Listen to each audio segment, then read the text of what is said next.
नमस्कार, मैं वरुण कुमार। आप देख रहे हैं डिबेट सेंट्रल। क्या सोशल मीडिया पर दिखने वाला हर हंसता हुआ चेहरा सच्चा होता है? क्या करोड़ों की दौलत और मेड फॉर ईच अदर वाली रील्स के पीछे मौत का खूनी कुआं भी हो सकता है? आज हम इसी पर बात करेंगे। दरअसल कहानी पुणे के उस किलर हसीना की जिसने बदनामी से बचने के लिए अपने ही मंगेतर को 400 फीट गहरी खाई में धकेल दिया। एक ऐसी शादी जिसके लिए 17 करोड़ का पैलेस बुक था, 2 चार्टर्ड प्लेन तैयार थे, लेकिन दुल्हन की आंखों में प्यार नहीं, सिर्फ और सिर्फ मर्डर का ब्लूप्रिंट तैयार था। एक इंस्टाग्राम रील जिस पर लिखा था दैट स्माइल, एक केक की तस्वीर जिस पर कैप्शन था मेरे दिल को उसका घर मिला, और ठीक उसके अगले दिन एक चीख, केतन तुम मुझे अकेले छोड़ गए, वापस आ जाओ। लेकिन इस रोती हुई प्रेमिका के पीछे छिपा था एक ऐसा खौफनाक चेहरा जिसने पूरे देश को हिलाकर रख दिया है। करोड़ों की शादी और दिखावे के प्यार में हम करेंगे बातचीत, लेकिन पहले दिखाते एक रिपोर्ट। केतन अग्रवाल, उम्र 26 साल, पुणे के रियल एस्टेट सर्कल में लैंड बैंक कहे जाने वाले विशाल अग्रवाल के इकलौते वारिस। अमेरिका से पढ़ाई करके लौटे केतन के पास सब कुछ था, दौलत, शोहरत और कामयाबी, और उसकी जिंदगी में एंट्री होती है 20 साल की सिया गोयल की, जो एक ड्राई फ्रूट्स कारोबारी की बेटी थी। रिश्ता तय हुआ, सगाई हुई और शादी की तारीख निकली नवंबर की। शादी भी ऐसी वैसी नहीं, राजस्थान में 17 करोड़ रुपए का शाही पैलेस बुक हो चुका था। मेहमानों को लाने के लिए 2 चार्टर्ड प्लेन बुक थे। केतन अपनी मंगेतर सिया के प्यार में इस कदर पागल था कि 19 जून को सिया का बर्थडे था और केतन ने 19 मई से ही, यानी पूरे 1 महीने पहले से बर्थडे काउंटडाउन सरप्राइज शुरू कर दिया था। कभी फूलों से सजी कार गिफ्ट करना, कभी प्रपोज करना, तो कभी गले मिलने के वीडियो। सिया इन सारे वीडियो को इंस्टाग्राम पर पोस्ट करती थी। दुनिया चल रही थी इस परफेक्ट कपल को देखकर, लेकिन किसी को नहीं पता था कि सिया जिस केतन को टैग कर रही थी उसे वो अपनी जिंदगी से हमेशा के लिए डिलीट करने का प्लान बना चुकी थी। आज कहानी उस खौफनाक साजिश की जिसने सोशल मीडिया के झूठे प्यार का सबसे गंदा और घिनौना चेहरा सामने ला दिया है। पुणे का वो हाई प्रोफाइल मर्डर जहां सगाई के बाद एक मंगेतर अपने होने वाले पति के लिए रील्स बना रही थी, प्यार के दावे कर रही थी, लेकिन कैमरे के पीछे वो अपने प्रेमी के साथ मिलकर उसी मंगेतर की मौत का डेथ वारंट साइन कर रही थी। एक ऐसी शादी जिसके लिए 17 करोड़ का पैलेस बुक था, मेहमानों के लिए चार्टर्ड प्लेन तैयार थे, लेकिन दुल्हन की आंखों में शादी के सपने नहीं, सिर्फ और सिर्फ खून का खेल था। 26 साल का केतन अग्रवाल, पुणे के सबसे बड़े रियल एस्टेट दिग्गजों में से एक विशाल अग्रवाल का बेटा। अमेरिका से बिजनेस की मास्टर डिग्री लेकर लौटा केतन अपनी कंपनी का चीफ मार्केटिंग ऑफिसर था। उसकी शादी तय होती है 20 साल की सिया गोयल से। केतन सिया के प्यार में इस कदर अंधा था कि 19 जून को सिया का बर्थडे था और उसने 19 मई से ही बर्थडे काउंटडाउन सरप्राइज देना शुरू कर दिया था। केतन रोज नए सरप्राइज देता, गाड़ियों को फूलों से सजाता और सिया उन वीडियो को इंस्टाग्राम पर पोस्ट करके लिखती थी, उसने मेरी पसंद को बहुत सीरियसली ले लिया। बैकग्राउंड में रोमांटिक गाने बजते थे, लेकिन इस दिखावे के पीछे की खौफनाक सच्चाई देखिए। 18 जून को केतन को मौत के घाट उतारा जाता है और 19 जून को अपने जन्मदिन पर सिया लिखती है, केतन तुम मुझे अकेले छोड़ गए, वापस आ जाओ। रोने का ऐसा ड्रामा कि पुलिस भी चकरा जाए। 18 जून को सिया केतन को ट्रैकिंग के बहाने लोहगढ़ किले लेकर गई। वहाँ केतन 400 फीट गहरी खाई में गिर गया। सिया ने पुलिस को कहानी सुनाई कि केतन का पैर फिसल गया था। पुलिस ने भी इसे हादसा मान लिया, लेकिन तभी पुलिस के हाथ लगी किले के टिकट काउंटर की वो सीसीटीवी फुटेज जिसने इस परफेक्ट मर्डर की धज्जियां उड़ा दी। 18 जून को पुणे का तापमान 33 डिग्री सेल्सियस था, चलचलाती धूप, उमस भरी गर्मी, लेकिन फुटेज में केतन और सिया के ठीक 20 फीट पीछे एक लड़का चल रहा था जिसने शॉर्ट्स के ऊपर एक मोटी हुडी पहन रखी थी। चेहरा छुपाया हुआ था और कानों में हेडसेट था। हैरान करने वाली बात यह थी कि जैसे ही सिया पीछे मुड़ती, ये हुडी वाला लड़का तुरंत नीचे छिप जाता। पुलिस का माथा ठनका, कितनी गर्मी में कोई हुडी क्यों पहनेगा।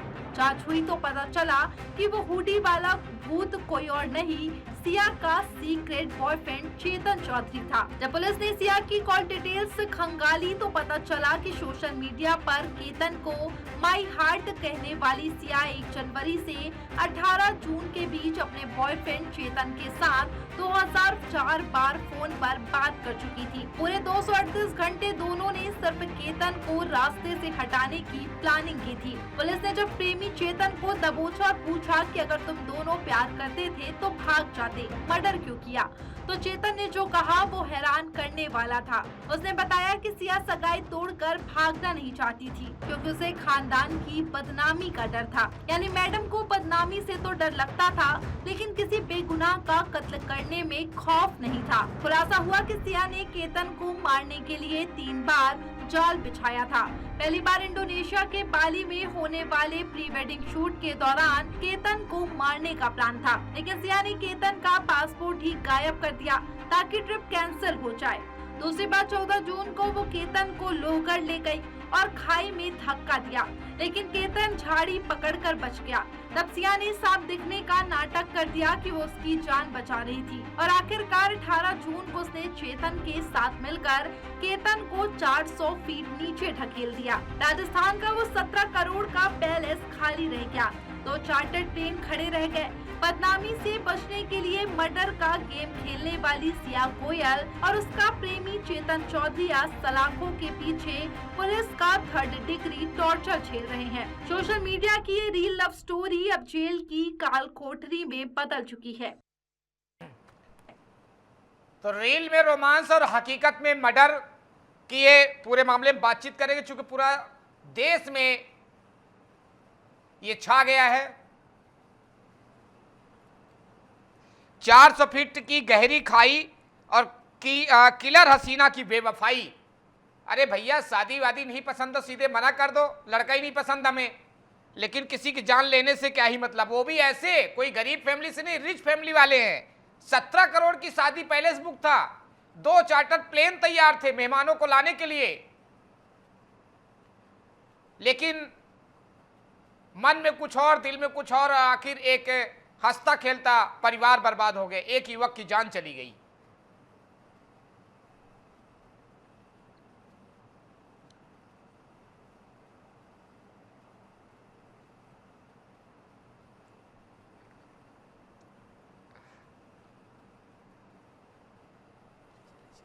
तो आज हम इसी पर करेंगे बातचीत, क्योंकि देश में एक अलग ही माहौल चल चुका है और डीएन न्यूज़ प्लस की माँ बाप से भी अनुरोध है कि कभी भी अगर बच्चों की शादी करें तो उनकी मन की जरूर जानें, बिना मन की शादी ना करें। बिना मन की शादी में आपराधिक रंजिश की बू आने लगती है, जो धीरे धीरे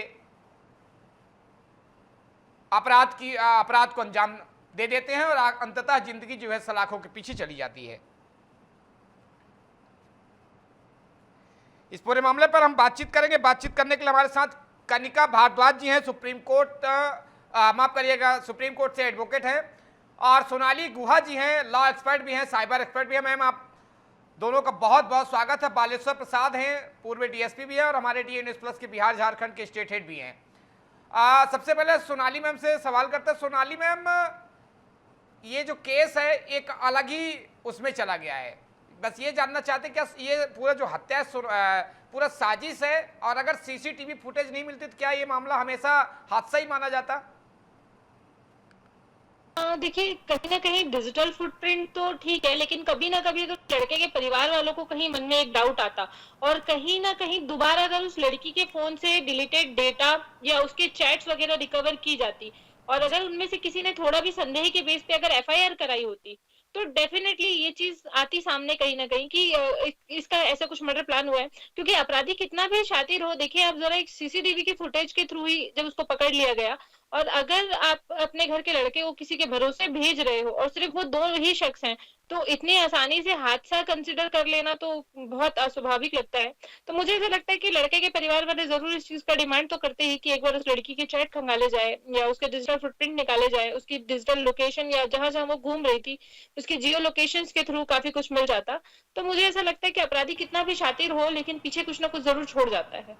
जी। कनिका मैम से सवाल करेंगे। कनिका मैम, क्या सगाई के बाद मंगेतर की हत्या को अदालत रेयरेस्ट ऑफ रेयर मान सकती है इस केस को? जी बिल्कुल, ये अदालत पर डिपेंड करता है कि वो इस केस को rarest of the rare case मानते हैं नहीं, लेकिन मान सकते हैं, प्रोविजन है। क्योंकि आप देखिए कि जिस तरह से ये हत्या की गई है, और अगर आप पिछले कुछ महीनों में अगर आप देखेंगे कि ऐसी वारदात होती जा रही हैं, एक के बाद एक ऐसी वारदात सामने आ रही हैं, तो बहुत जरूरी भी हो जाता है कि ऐसे केसेस को rarest of the rare case में लिया जाए और कड़ी से कड़ी सजा दी जाए। क्योंकि अगर अब आप इसको स्ट्रिक्ट पनिशमेंट नहीं देंगे तो आगे प्रेसिडेंट सेट नहीं होगा, और हो सकता है कि ऐसे केसेस और आए। अगर आप देखिए, अभी रिसेंटली आपने सोनम रघुवंशी का केस देखा, उसमें सोनम रघुवंशी बेल पे बरी हो चुकी है। साफ एविडेंस होने के बाद कि उन्होंने अपने पति की हत्या की, उसके बाद भी वो बरी हो चुकी है। तो इस केस में ऐसा ना हो, मैं इस चैनल के माध्यम से भी ये बोलना चाहूंगी कि rarest of the rare case में ये लेना चाहिए, बहुत जरूरी है। जी बिल्कुल। हमारे साथ बालेश्वर प्रसाद जी हैं, डीएसपी भी रह चुके हैं, पूर्व डीएसपी हैं और डीएनएस प्लस के ब्यूरो हेड भी हैं बिहार झारखंड के। सर, एक सवाल मेरा आपसे है, चूंकि क्या इंस्टाग्राम के रील्स और पोस्ट किसी व्यक्ति की असली मानसिकता छुपाने का हथियार बन चुका है?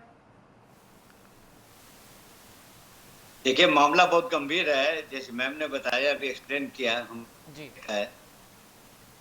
सबसे पहले ये कि रील्स की जो बीमारियां जो फैली है, हम जी सब्जेक्ट से कुछ अलग होकर बोल रहे हैं। जी आप ताज्जुब करेंगे कि हमने पुलिसिंग में देखा, कई घरों में मैंने जाते थे इंक्वायरी करने, जी तो सबसे पहले घटना के बाद उस संवेदनशीलता में भी जी हमने देखा कि उस हाउस ऑनर हस्बैंड के हाथ में मोबाइल, जी और उसके वाइफ के हाथ में मोबाइल, जी बच्चों के हाथ में मोबाइल, ये सब इतने बिजी हैं कि यहाँ तक कि जो छोटा बच्चा भी मोबाइलों में खाना खाता है। ये जी तो ये जो बीमारी जो फैलती जा रही है, मोबाइल टू मोबाइल, जी और जो घटना जो हुई, ये घटना जैसे अभी एक्सप्लेन किया आपने, जी तो निश्चित तौर पर इसके सुधारने के लिए गवर्नमेंट ने आईटी एक्ट में बहुत धाराएं बनाई कि इसमें कंट्रोल हो। ये तो इस सब को सुधारने के लिए जो घटना होना तो हो गया, जो स्टोरी देखा आपने बताया,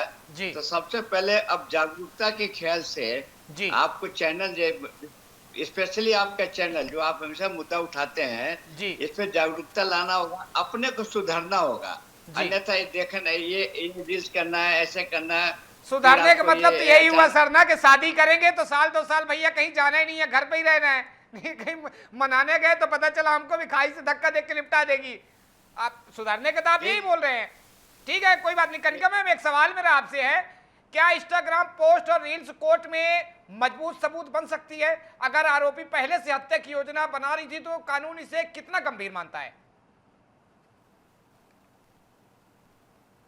एविडेंस है, प्राइमरी एविडेंस नहीं होता है। प्राइमरी एविडेंस में तो विटनेसेस आते हैं, या एक बार को अगर व्हाट्सएप चैट्स भी हो और इस तरह की इलेक्ट्रॉनिक चीजें हो, सीसीटीवी फुटेज हो, ये सारी एक तरह से प्राइमरी एविडेंस में आ सकती है। लेकिन इंस्टाग्राम पोस्ट और इंस्टाग्राम रील को सेकेंडरी एविडेंस में माना जा सकता है। हालांकि कंसिडरेशन जरूर होगा, ऐसा नहीं होगा कि कोर्ट कंसिडर ही नहीं करेगी, क्योंकि मानसिकता कहीं ना कहीं तो दिखती है। अगर हम इंस्टाग्राम पोस्ट, आज के टाइम पे सोशल मीडिया एक बहुत अहम रोल प्ले करता है, तो इंस्टाग्राम पोस्ट और रील्स कहीं ना कहीं मानसिकता जरूर दर्शाती है। कोर्ट इसको कंसिडर करेगा, पर ये प्राइमरी एविडेंस नहीं होता, ये सेकेंडरी एविडेंस होता है। जी सोनाली मैम, क्या सोशल मीडिया पर दिखने वाला परफेक्ट रिलेशनशिप अक्सर एक नकाब हो सकता है? क्या आरोपी के डिलीट किए गए चैट, फोटो और कॉल रिकॉर्ड भी रिकवर किए जा सकते हैं? बिल्कुल, कई बार तो क्या मैं ये चीज बोलूंगी कि हमेशा ही सोशल मीडिया पे दिखने वाली चीजें बहुत अनरियल होती है। जब कभी आप रियल में उन चीजों को एक्सपीरियंस करने के लिए जाओगे या वहां दिखने वाले लोगों से मिलोगे, तो ये भी पॉसिबल है कि उनकी लाइफस्टाइल जैसी वहां दिख रही है वैसी ना हो, या जैसे वहां वो दिखाई दे रहे हैं वैसे वो रियल लाइफ में ना हो। और अब आपके दूसरे सवाल पे आ जाते हैं कि क्या डिलीटेड फोटोज, वीडियोस, चैट्स या लोकेशंस या जो भी उनकी आपसी ऑडियो मैसेजेस या जो भी हो बातचीत वो रिकवर की जा सकती है। तो जी हाँ, बिल्कुल ये रिकवर की जा सकती है। इसके लिए प्रॉपर फॉरेंसिक के टूल्स का इस्तेमाल होता है और बाद में एक 63 की एक रिपोर्ट भी कोर्ट में कंसीडर की जाती है। जैसे कि मैम अभी बता रही थी कि डिजिटल एविडेंस के तौर पे चैट्स वगैरह कंसीडर होंगी भविष्य में, तो डेफिनेटली वो होंगी। बेसिकली इसको बोला जाता है सर्टिफिकेशन ऑफ डिजिटल एविडेंस। तो बेसिकली इसमें आप ये चीजें तथ्य बता सकते हो कि ये चीजें इतने मात्रा में रिकवर होके आई है, इस डेट पे ये बातचीत हुई थी, ये ऑडियो शेयर हुआ था। हो सकता है कि उन्होंने फोन पे ही चैट के थ्रू कोई कॉन्स्पिरेंसी प्लान की हो, तो वो भी एक वहां से खुलासा हो सकता है और मे भी ये पकड़ में आ जाए कि और किस किस ने उनका वहां पे सहयोग किया है। बिल्कुल। डीएसपी साहब, सीडीआर में 2000 से ज्यादा कॉल्स मिली हैं, क्या इससे पहले ही साजिश की भनक नहीं लग सकती थी? ऐसा कौन सी कमी रह गई जो मृतक को साजिश की कमी ने नहीं लग पाई, साजिश हो रहा हमारे खिलाफ? पुलिसिया नजर से बताइएगा थोड़ी, हम देश को जनता समझाना चाहते हैं, जागरूक करना चाहते हैं। भैया जो बचे हैं वो तो बचे रहे हैं, इसलिए आप एक है जो पुलिसिया नजर से बताइएगा। देखिए, सवाल है कि साजिश जो कॉन्स्पिरेसी जो शब्द है, इसका डिफिनेशन में जितना डेप्थ में जाएंगे जी, इसका अंत नहीं है। जब आपके अंत में अंदरूनी दो चेहरा, एक बाहरी चेहरा, एक भीतर चेहरा, जिसको बेहतरी चेहरा को विकृत कह सकते, मानसिकता से विकृत जी, अगर आप शिकार हो गए तो इसका कोई जवाब नहीं है। वो समझे एक आपराधिक, एक कॉन्स्पिरेटर, मतलब कि एक अपराधी नेचर वाला हो गया। वो कॉन्स्पिरेसी करके प्लान करता है, बनाता है ये जी। हालांकि इसको सुधारने के लिए हमने पहले भी कहा, फिर अगेन कहते हैं, इंस्टाग्राम को सुधारने के लिए सबसे पहले भारत सरकार को स्टेप लेना होगा जी। दूसरा कि हर गार्जियन जो घर में जो माता पिता हैं ओल्ड, जो दादा दादी की उम्र के होंगे, अब तो ऐसा हो गया कि मैंने देखा अपने अनुभव पुलिसिंग काल में कि आपको एक अगर वो घर से चले, एग्जाम्पल के तौर पर ये अगर उसका 200 किलोमीटर के आगे उसका मोबाइल छूट जाता है या महिला पुरुष, तो उसको बेचैनी ले लेता है उसको जी। वो गाड़ी फिर बैक करके आएगा। मैंने केस भी एक इन्वेस्टिगेशन किया, पटना में किया था जी, उसमें घटना हुई। फिर बैक होकर 200 किलोमीटर फिर वापस जी, फिर मोबाइल लेना जी। अब उस मोबाइल के जब जांच पड़ताल हमने एज ए पुलिसिंग किया था जी, तो उसके भीतर जो अभी घटना बता रहे ना, वही घटना ही। तो सबसे पहले हमारा ये आपके चैनल के माध्यम से यही है, दोनों मैम बगल में बैठे हैं, दोनों एक्सपर्ट हैं, युवा हैं दोनों, हम चाहेंगे कि मैक्सिमम अपने स्वयं आप अपने पे एक्सरसाइज करें। हम खुद आप हैं, आप भी वहाँ एंकर हैं, आप तो चर्चित एंकर हैं मिस्टर गुप्ता साहब, या दोनों मैम ही है, तो अपने पे एक्सरसाइज करना होगा। हम सुधरेंगे तब सुधरेगा जी। बिल्कुल, उसके लिए आपको थोड़ा सा अपने घर में एक्सपेरिमेंटल अपने घर से शुरू हो जी, न तब जाके ये सब जितनी विकृत बीमारियां, घटनाएं, आत्महत्याएं प्लानिंग करके बुलाना, उसकी हत्या करना है वगैरह करना, यानी कि टू चेंज सेल्फ, अपने को सेल्फ करने की आवश्यकता, बदलाव करने की आवश्यकता है, मेरा ऐसा मानना व्यक्तिगत जी। बिल्कुल। चलिए कानूनी दांवपेच भी जान लेते हैं, कहाँ पे कैसे अपराधी बच जाते हैं। कनिका मैम, क्या बदनामी के डर को हत्या का कोई कानूनी बचाव माना जा सकता है? जैसे 17 करोड़ की शादी और करोड़ों की संपत्ति, क्या आर्थिक पहलू भी जांच का हिस्सा बन सकता है? देखिए, आर्थिक पहलू जांच का हिस्सा बने या देखिए ना बने, ये जो क्राइम हुआ है ये साफ साफ एक मर्डर है। और इसमें जो अपडेट ये है कि जो एक्यूज्ड है सिया गोयल और चेतन चौधरी, वो कन्फेस भी कर चुके हैं पुलिस के सामने कि ये जो मर्डर है ये उन्होंने किया है और उनकी कॉन्स्पिरेसी है। हालांकि पुलिस के सामने जो दी हुई स्टेटमेंट है वो फाइनल कन्फेशन नहीं होता, मजिस्ट्रेट के सामने भी उनको ये कन्फेशन देना पड़ेगा, तभी इसकी वैलिडिटी मानी जाएगी।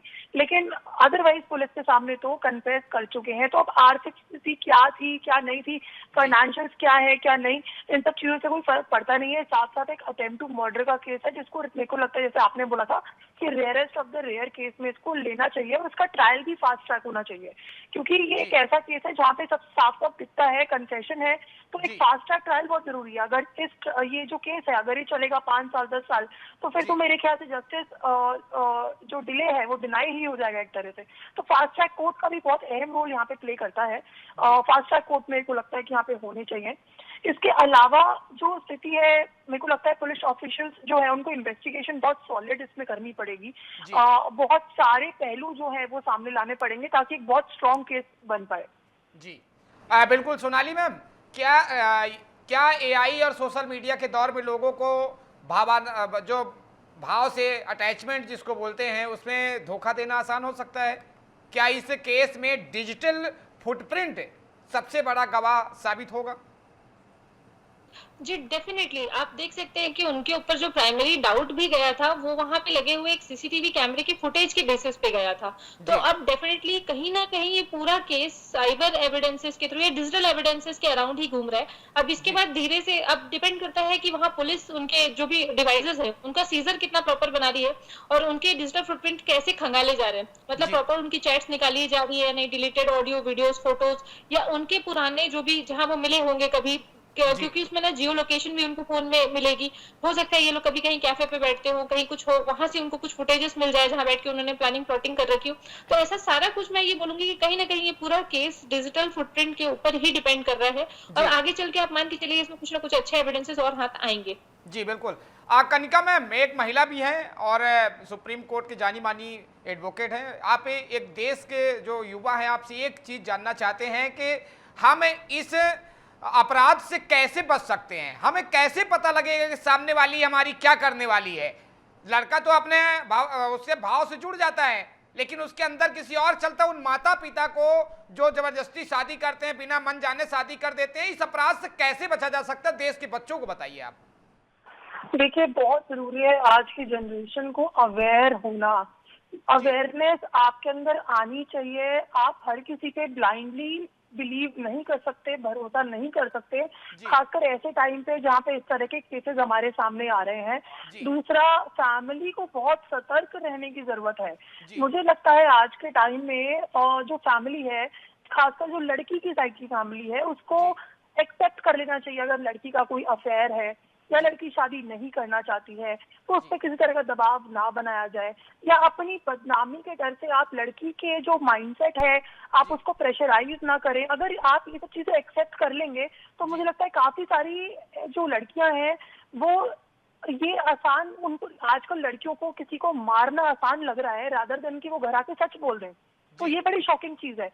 तो ये क्यों हो रहा है? क्योंकि कहीं ना कहीं फैमिली का प्रेशर हो, कहीं ना कहीं फैमिली की बदनामी का डर हो। तो अगर फैमिली ऐसी चीजों को एक्सेप्ट कर लेगी कि भाई जो आप कह रहे हो, जो लड़की कह रही है, हम वो मानने को तैयार है या हम उसमें सपोर्ट करने को लड़की को तैयार है, तो शायद लड़की घर आके सच बोल देगी रादर देन कि वो किसी को मार दे। इसके अलावा बहुत इंपॉर्टेंट मैसेज मैं सभी लड़कियों को और लड़कों को, खासकर यूथ, सभी यूथ को देना चाहती हूँ कि मर्डर करना, इतना मर्डर आप कर दोगे उससे आप निकल नहीं सकते। अगर आप किसी वेब सीरीज से इंस्पायर्ड हो या आप आजकल रील से इंस्पायर्ड हो या ऐसे किसी इन्फ्लुएंस में आप आ गए हो कि आपको लगता है कि अरे भाई मर्डर करके हम बाहर निकल जाएंगे, तो मर्डर करने का कॉन्सिक्वेंसेस बहुत खतरनाक है। तो सारे यूथ को मैं यही बोलना चाहूंगी कि ऐसे स्टेप्स प्लीज ना उठाइए। अगर आपको शादी नहीं करनी है तो प्लीज अपनी फैमिली को बोल दीजिए कि नहीं करनी है। जी बिल्कुल। सोनाली मैम एक जनरली बात पूछ रहा हूं मैं, चूंकि हम सबके लिए और पूरे देश के युवाओं के लिए, जब भी कोई लड़की ऐसी साजिश करती है और जिस तरीके से डीएसपी साहब ने बताया और पुलिस विभाग के अधिकारी बताया कि 4000 से ज्यादा उसके कॉल्स और मैसेजेस आए हैं सामने, तो हमें कैसे पता लगेगा कि सामने वाले के मन में क्या चल रहा है? हमें किस तरीके से क्या चेक करना चाहिए, क्या नहीं चेक करना चाहिए? देखिए आपको एक बड़ा सिंपल सा, क्योंकि जो भी व्यक्ति कहीं किसी रिलेशनशिप में है और उनकी तो शायद शादी होने वाली थी, सारा कुछ डिसाइडेड ही था, तो पहली बात तो इस चीज का ध्यान पेरेंट्स भी रखें कि कहीं बच्ची अगर असहज महसूस कर रही है या कहीं बहुत ज्यादा अगर आपके पास ऐसा लग रहा है कि बहुत ज्यादा टेम्पटिंग बिहेवियर है, बहुत ज्यादा स्वीट बिहेवियर है, तो मैं एक चीज जरूर बोलूंगी कि एक नॉर्मल व्यक्ति को यदि आपको जानना है तो एक बार सब परिवार उसके साथ थोड़ी एक लंबी यात्रा कर ले।